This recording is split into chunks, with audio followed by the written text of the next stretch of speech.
It happened on a Tuesday afternoon just after 3 o'clock when the cicadas were loud and the neighbor's sprinkler was ticking against the fence. I was standing in my own doorway, groceries still in my hands, when my daughter-in-law raised her voice. She said I didn't deserve to be holding on to that house any longer.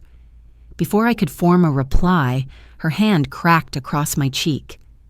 The sting burned hot, sharper than the sunlight pouring across the porch. I remember dropping the bag, the apples rolling across the floor, the crunch of a loaf of bread hitting the step, and then her words cut even deeper than the slap. "Give me the keys." Now she held out her palm like I was a tenant and she was the landlord. For a moment, I froze, one hand pressed against my cheek. Across the street, Mrs. Campbell, our neighbor, was raking leaves.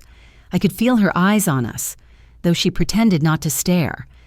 That's when shame washed over me, heavier than the bruise I knew would bloom on my face by evening. I glanced down at the ring of brass keys in my hand. They were heavy, familiar. The same set my late husband had placed in my palm 35 years ago after we signed the deed. I heard his voice again in memory. "This house will always be yours." The echo rang like a promise in my ear, but my daughter-in-law's face was hard, her eyes sharp with something that looked less like anger and more like entitlement. She was daring me to resist. Behind her, my son's car pulled into the driveway, his shadow falling across both of us. And that's when I noticed something strange, her other hand slipping behind her purse, fingers fumbling with a smaller silver key, a spare, a copy I had never given her. My heart jolted. It wasn't just about the slap. It was about control, about taking what wasn't hers. So I ask you, what would you have done in that moment? Hand over the keys to keep the peace? Or hold on, even if it meant war within your own family?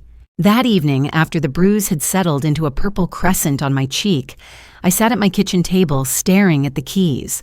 The clock on the wall ticked past 7, and the smell of chicken casserole still lingered from the meal I had barely touched. Outside, the streetlights flickered on, painting the neighborhood in their steady glow. My house wasn't just 4 walls. It was the place where my husband and I raised our son, where we hosted Easter dinners, where I planted roses along the front walk. The wood floors creaked in familiar rhythms like an old friend clearing its throat. To lose this house would be to lose a piece of my own skin. The doorbell rang. It was Mrs. Campbell from across the street, carrying a plate of lemon squares. She lowered her voice as she handed them to me. I saw what happened earlier, she admitted, eyes full of sympathy.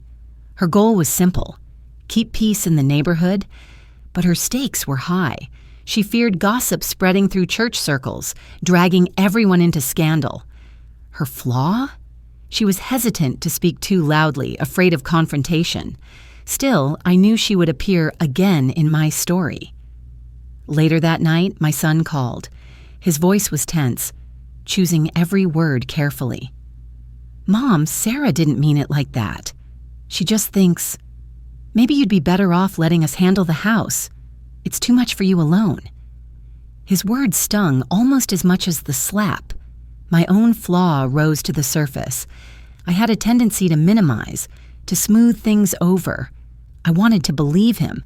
I wanted to ignore the fact that his wife had already copied a key without my permission. I told him I was fine. That was my moment of complicity, brushing aside the red flag, pretending it was just a misunderstanding. I even laughed weakly, though my cheeks still throbbed. The next morning, the house filled with lighter sounds. My granddaughter, Lily, chasing her kitten across the porch, her giggles mixing with the smell of maple syrup from breakfast. She asked, "Grandma, why is Mommy so mad about the keys?" Her innocent question landed like a pebble in a still pond, rippling through my chest. The echo of her words would stay with me far longer than she realized. By Thursday afternoon, I found myself at the church community center, folding bulletins beside my friend Elaine. She noticed the faint bruise and frowned. Elaine was the type who always believed in sacrifice. She had given up her own career to care for her mother. Her stakes were personal. She valued dignity in old age. Her flaw was gossip. She couldn't help but share what she knew. "People will talk, she whispered. But sometimes letting them talk is the only way truth comes out. Time felt like it was working against me. Friday loomed with a scheduled visit to the bank, my monthly errand to handle bills. I knew Sarah might try something there, some new way of pressing me for control. As I walked home that evening, the autumn air sharp with the smell of burning leaves, I realized something unsettling. I had been giving ground without even noticing. First, it was letting Sarah reorganize the pantry. Then it was allowing her to collect my mail for convenience. Each small surrender had led to this moment, her palm against my face, her demand for the keys. I could hear my late husband's words echo once more. "Never let anyone take this house from you. It's your anchor." For the first time, I wondered if my silence, my lifelong tendency to smooth things over, was no longer protecting me, but betraying me. And so, by the end of that week, the stage was set. The bruise on my cheek had faded to yellow, but the pressure in my chest had only grown. I knew Sarah wasn't finished, and deep down, I knew I wasn't either.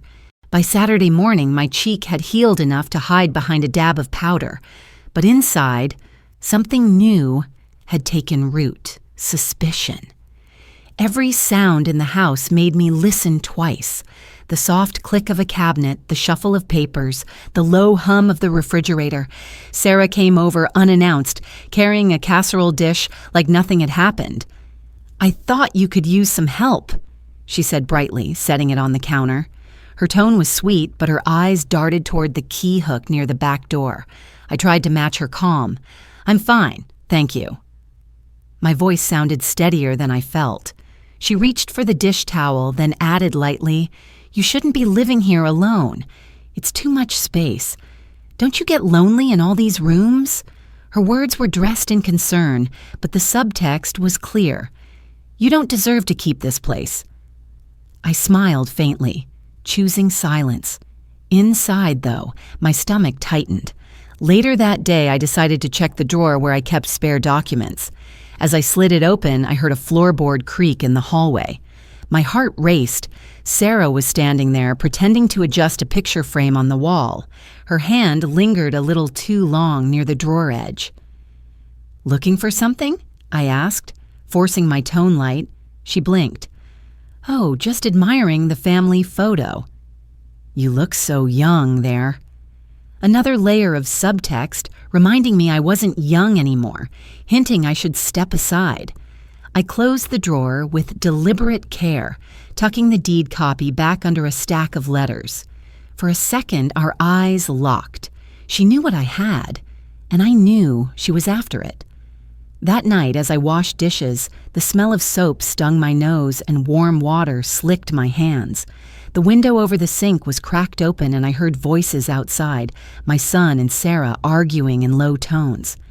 "She doesn't need all that space," Sarah hissed. "She's my mother," he replied, but his voice wavered. "She'll give it up eventually. We just have to nudge her." The word nudge twisted in my gut. I dried my hands, pressing the towel hard enough to feel the weave of the fabric against my palms. They were planning together. Then came the mini reveal. When I stepped outside to collect the mail, I noticed a small envelope tucked under the doormat. Inside was a receipt from the hardware store for a new set of keys made just 2 days earlier. My breath caught. She already had access. I folded the receipt quickly, slipping it into my pocket as footsteps approached. My neighbor's dog barked, covering the sound of Sarah's shoes on the gravel. She smiled too brightly when she saw me, as if daring me to mention what I'd found. "Everything all right, Mother?" she asked, her voice dripping with practiced sweetness. "Yes," I replied, though the word tasted bitter on my tongue. In that moment, my internal conflict deepened. Should I confront her now and risk escalation, or hold back, gather more proof, and let her think she was winning? My silence, once my flaw, was becoming a strategy. though I didn't yet realize it. Sunday morning, the bruise had faded, but the unease hadn't. I sat at the kitchen table with a notepad, scribbling down what I already had. The slap, Mrs. Campbell as a witness, Lily's innocent question, the receipt for spare keys. But suspicion wasn't enough. If Sarah wanted my house, she would try to make her case in paperwork, not in words. I needed proof that could stand, not just whispers. First link in the chain, the deed. I pulled the manila folder from the drawer and spread it on the table. The paper smelled faintly of old ink and dust. My late husband's signature rested firm at the bottom, dated 1988. The words, sole ownership, underlined my name. I traced them with my fingertip, as if to reassure myself they were still there. But as I tried to photocopy the deed at the library, my hands shook. The machine whirred and spat out a copy. Only I realized too late that I had left the original inside when a stranger walked up behind me. "Need some help, ma'am?" he asked. Startled, I slammed the lid shut, smudging the copy with ink. My mini mistake, nearly leaving the original unattended. My heart pounded all the way home. Second link in the chain, surveillance. I asked Mrs. Campbell if she would check her doorbell camera. Together we sat in her living room, the smell of lavender sachets heavy in the air. She replayed the footage from Tuesday afternoon. The slap was out of frame, but the audio was clear. Sarah's voice sharp. "Give me the keys." Mrs. Campbell pressed pause, her lips tight. This is enough to show she threatened you." She burned it to a USB drive, her hands trembling. Third link in the chain, a breadcrumb trail of money.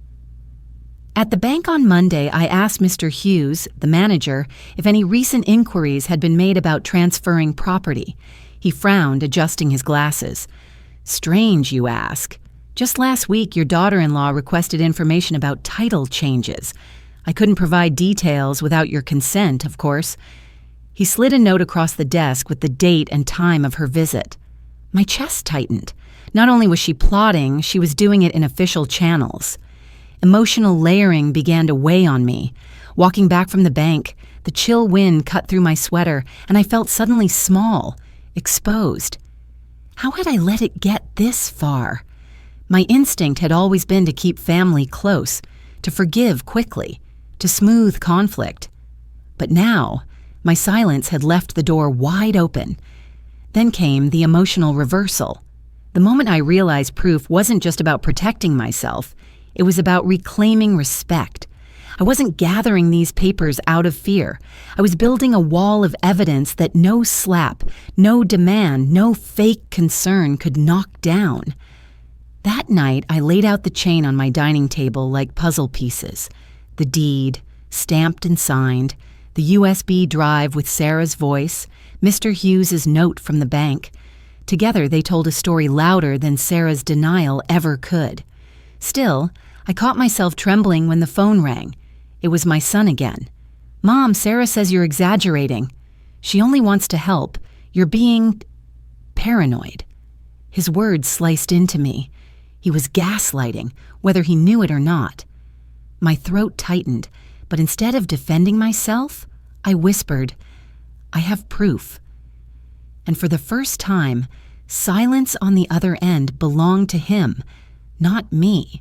By Tuesday afternoon, a week after the slap, I sat in my living room with the blinds half drawn. The late autumn light filtered through in slanted beams, catching the dust in the air. The house smelled faintly of lemon polish. I had cleaned all morning, not out of habit, but to clear my mind. For days, I had wrestled with doubt. Was I overreacting? Was Sarah simply worried about me the way she claimed? The bruise had faded, but her words lingered. "You don't need this house." If I believed her concern was genuine, I could almost paint her as a protector, worried about my safety, about loneliness. For a moment, I let that ambiguity settle in. Villain or misguided family? But then I touched the USB drive on the table.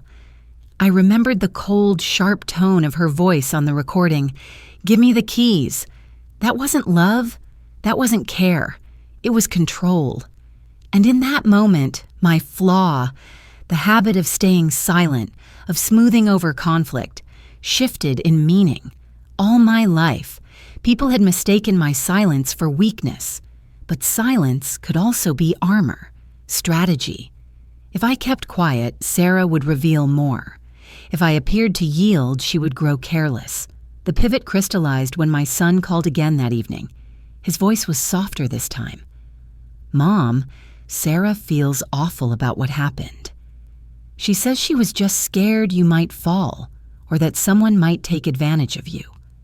His words carried her gray motive, framed as security for the family. I didn't argue. I let the silence stretch, long enough for him to grow uneasy. Then I simply said, "Tell her I understand." My voice was steady, even warm. Inside, though, I was plotting. The sensory details of that moment are etched in me. The cool press of the phone against my ear, the faint crackle of the line, the rhythm of my own heartbeat steadying. For once, I wasn't shaking. I was in control. When I hung up, I walked to the cabinet where the deed rested. Instead of hiding it deeper, I placed it neatly in a folder labeled Utilities, a decoy. If Sarah went snooping again, she would find the bait. My real documents were already locked in Mrs. Campbell's safe across the street. That night, as I sipped chamomile tea, steam curling against my cheek, I whispered to myself, "Quiet doesn't mean powerless. Quiet means prepared." A memory flickered. Last Thanksgiving, Sarah laughing at the table, sliding the juiciest piece of turkey onto my plate. How quickly warmth had turned into coldness. The silence that once betrayed me was now my weapon. And for the first time since Sarah's hand struck my face, I felt something new, calm anticipation. By Wednesday, the circle of people who knew had widened, some intentionally, some by gossip. At church, whispers rose like incense before the service. I caught Elaine's voice behind me. "She still has the house keys." Can you believe it? The story had taken root in the community, and whether I liked it or not, everyone had an opinion. Neighbors stopped me during my morning walks. Mr. Harris, who mowed his lawn religiously at dawn, paused to adjust his cap. "Your daughter-in-law means well," he said, though his eyes betrayed doubt. I wanted to snap back, but instead I smiled, letting silence do the work. At the bank, Mr. Hughes waved me into his office. His voice dropped low. "Mrs. Carter, I must warn you. Someone tried to file a quitclaim deed last week in your name." He slid a photocopy across the desk. The signature was sloppy, nothing like mine. The smell of toner still clung to the page. "It's not valid, but it shows intent." A chill swept over me. Sarah wasn't just pressing me emotionally. She was escalating into forgery. Her threat had shifted from slap and demand to paperwork and deception. I walked home with the document tucked under my coat, the paper crackling with every step. My granddaughter Lily ran across the yard to greet me, her hair catching the autumn light. She asked innocently, "Grandma, are you mad because Mommy wants to play house too?" I hugged her tightly, my throat burning. Even a child could sense the fracture. That evening, my son came over alone. He brought flowers, setting them on the counter like a peace offering. "Mom," he said quietly, "Sarah's willing to apologize. Can't we just let this go?" For a moment, I almost believed him. His eyes were earnest, his hand resting gently on mine. Perhaps the storm was passing, but as he reached into his pocket for his phone, I saw a reflection in the window. Sarah's car was parked just down the street, her silhouette leaning forward in the driver's seat, watching, waiting. My stomach turned. This wasn't peace. It was surveillance. 2 days later, Elaine invited me to her kitchen table. The smell of coffee filled the room, rich and grounding. "I think you need to talk to Pastor Jim," she said. "If Sarah's forging papers, you'll need more than neighbors." Her advice was solid, but there was judgment threaded in, as if she wondered why I hadn't acted sooner. At the same time, Mrs. Campbell confessed she'd overheard Sarah at the grocery store, bragging to a friend, "It's only a matter of time before the house is ours." The gossip web tightened, every whisper confirming my suspicions. But isn't she your mother-in-law? Don't you feel guilty? Sarah paused, her jaw tight. For a brief second, the mask slipped. Then she forced a laugh. She doesn't deserve it anymore. One night, sitting alone in my darkened living room, I felt the house breathing around me. The creak of pipes, the hum of the refrigerator, the faint scent of roses drifting from the yard. For a moment, I questioned if it was worth the war. Then my eyes landed on the spare keys Sarah had copied, still hidden in the envelope under my drawer. Proof of her trespass. Proof that this wasn't just about space, it was about dignity. That night, a sound jolted me awake. The faint rattle of keys in the front door. My heart slammed against my ribs. I tiptoed closer, breath caught in my throat, only to find the wind had pushed the spare keys hanging by the door, clinking against the wood. Relief flooded me, but also dread. How long until it was real? I decided then. No more illusions of peace. The wider web was pulling tighter, and I would not be caught passively in its net. Sunday came with a cold wind that rattled the church windows. The community hall was filled with voices, folding chairs scraping across the floor, the smell of coffee and powdered donuts drifting through the air. I knew Sarah would be there. I also knew it was time. I arrived early, deed folder tucked firmly in my purse. The USB drive slipped into a side pocket. Mrs. Campbell caught my eye as I walked in, her nod small but firm. Elaine was there too, whispering to another woman near the back. The whole room buzzed with curiosity. Everyone had heard enough fragments to sense that something was about to break. When Sarah entered, she strode in with confidence, my son trailing behind her. She was dressed neatly, her smile broad, but her eyes flicked toward me like blades. She raised her voice just enough for the room to hear. "Mother, it's time we stop this charade. You're not well enough to keep the house. It belongs with family who can manage it." The words struck sharp, but I stood. My knees trembled for a moment, then steadied. Slowly, I pulled the folder from my purse and laid the deed on the nearest table. The sound of the paper hitting the surface seemed louder than any voice in the room. "This house," I said, my voice carrying more strength than I expected, "was signed into my name in 1988, sole ownership. My husband made sure of it, and I have never signed it away." Gasps rippled across the hall. Mrs. Campbell stepped forward holding the USB drive. "And I have her voice," she said firmly. She played the recording through the portable speaker, the sharp command echoing through the hall. "Give me the keys." Sarah's face flushed red. She tried to laugh. "That's taken out of context. I was joking, but Mr. Hughes, the banker, had arrived too." He stepped in, clearing his throat. "I can confirm a quitclaim deed was attempted in her name last week. Forged. The handwriting does not match, and it was rejected immediately." His words carried weight, undeniable and cold. My son shifted uncomfortably, his face pale. "Sarah," he whispered, but she cut him off. "You think you can embarrass me?" she snapped, voice rising. "I only wanted to protect this family, to keep us safe." Her gray motive spilled into the open. For the first time, the mask cracked, desperation showing through. Her voice cracked, softer now. "I just didn't want us to lose everything." I met her eyes. Protecting family doesn't start with a slap. It doesn't start with stolen keys. My voice shook, not with fear, but with resolve. She lunged toward the table, snatching at the deed.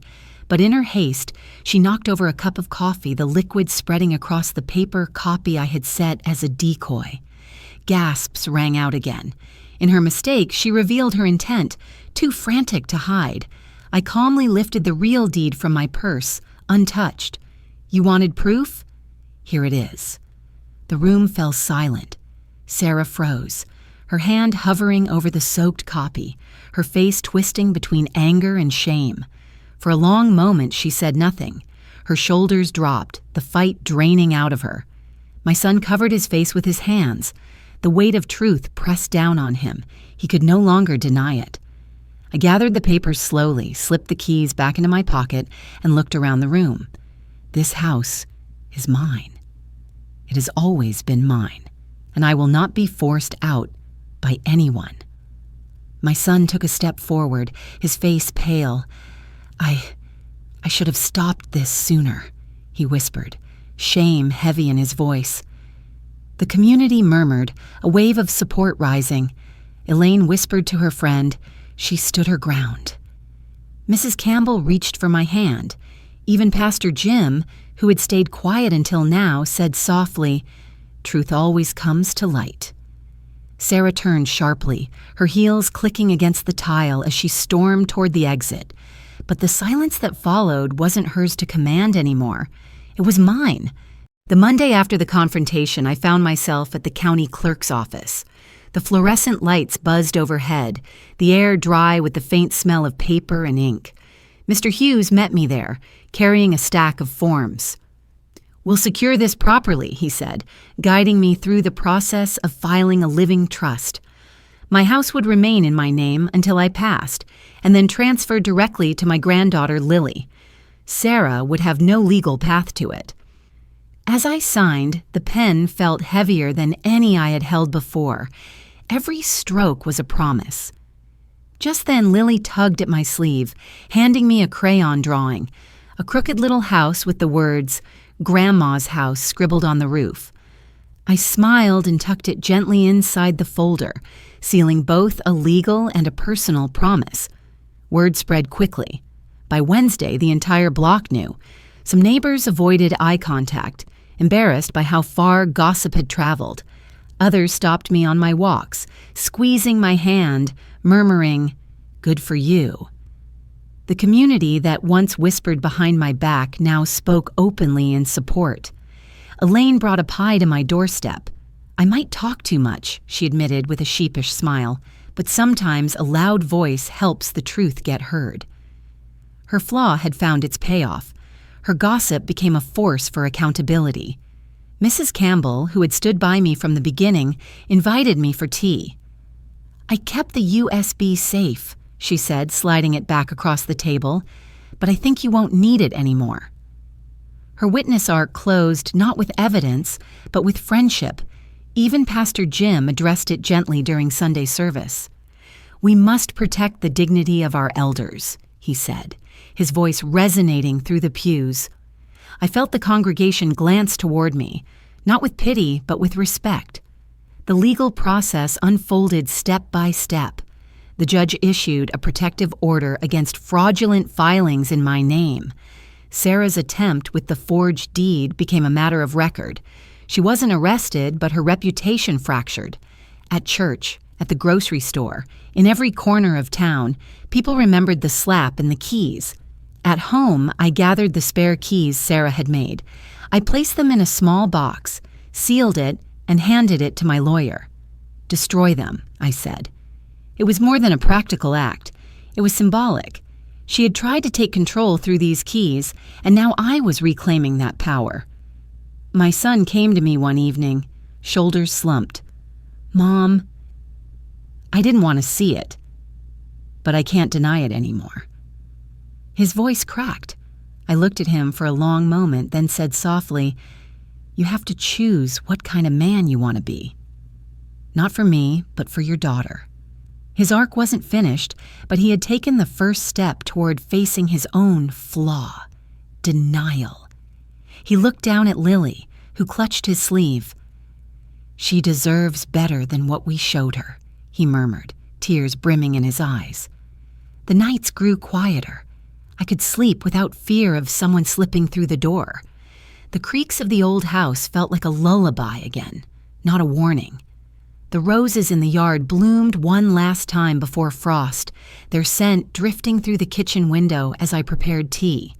The payoff wasn't just legal, it was emotional, communal, symbolic. I had taken back more than a deed. I had taken back my dignity. It was a quiet Sunday morning when I finally sat on the porch with a cup of tea, the November sun pale but steady across the yard. Lily played on the grass, her laughter carrying through the crisp air. In my hand, the keys felt lighter now, no longer a weight of fear, but a symbol of something I had defended. I thought of my husband the day he had pressed those same keys into my palm. "This house will always be yours." The words echoed again, but this time they carried a new meaning. It wasn't just about possession, it was about legacy, about showing Lily that strength doesn't always come from shouting. It can come from standing firm, even in silence. I had lost something, of course. Trust, the simple comfort of family dinners without tension. There was grief in that, but there was also empowerment. For the first time in years, I felt I had drawn a line that no one could cross. Neighbors waved as they passed, some with nods of approval, others with quiet sympathy. The community had witnessed the ugliness, but they had also seen the truth rise through it.